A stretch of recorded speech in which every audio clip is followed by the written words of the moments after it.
السلام علیکم ورحمۃ اللہ وبرکاتہ۔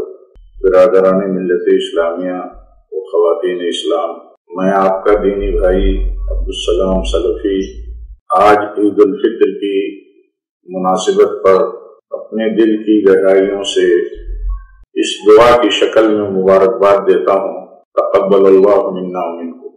آج عید الفطر کا دن ہے، مسرت و خوشی کا دن ہے۔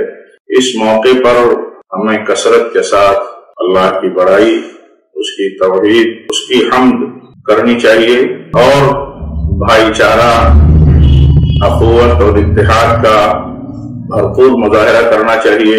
اسی کے ساتھ ساتھ اپنے ہم وطن غیر مسلموں کے ساتھ جو ہمارے پڑوسی ہیں، ہمارے متعلقین ہیں، ان کے ساتھ بھی حسن سلوک اور ہمدردی کا بھرپور سلوک کرنا چاہیے۔ اس موقع پر میں خصوصیت کے ساتھ ایک اپیل اپنے تمام مسلمان بھائیوں سے، بالخصوص نوجوانوں سے کرنا چاہتا ہوں کہ ملک میں امن و امان، شانتی کی فضا بحال رہنے کے لیے، بحال رکھنے کے لیے آپ بھرپور کوشش کریں۔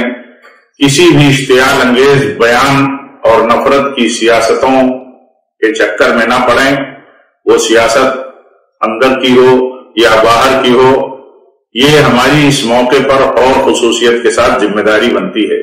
اس موقع پر میں حکومت ہند سے، اسی طرح صوبائی حکومتوں سے اور پرشاسن سے بھی اپیل کرتا ہوں کہ یہ عید ہماری مسلمانوں کی بہت عظیم عید ہے اور بڑا عظیم تہوار ہے۔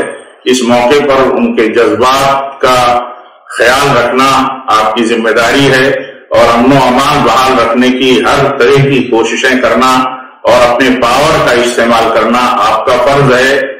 بالخصوص اس مناسبت پر حکومت مہاراشٹر سے ہمیں امید ہے کہ امن و امان قائم رکھنے کے لیے مہاراشٹر سرکار دوسرے صوبوں کے لیے اور بہتر ایک مثال بنے گی۔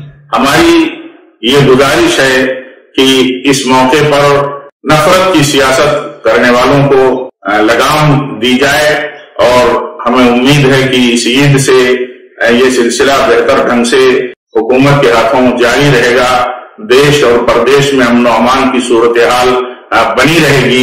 اس موقع پر میں یہ بھی کہنا چاہوں گا کہ مسلمان آپسی بھائی چارے کے ساتھ خوشیوں کے شیئر کرنے کے ساتھ ساتھ اللہ تعالیٰ سے دعا بھی کریں کہ اللہ تعالیٰ ملک میں امن و امان قائم رکھے اور اس کثیر تہذیبی ملک میں لوگ ایک دوسرے کے ساتھ ہمدردانہ زندگی گزاریں، روادارانہ زندگی گزاریں۔ اللہ تعالیٰ سب کو اس کی توفیق عطا فرمائے۔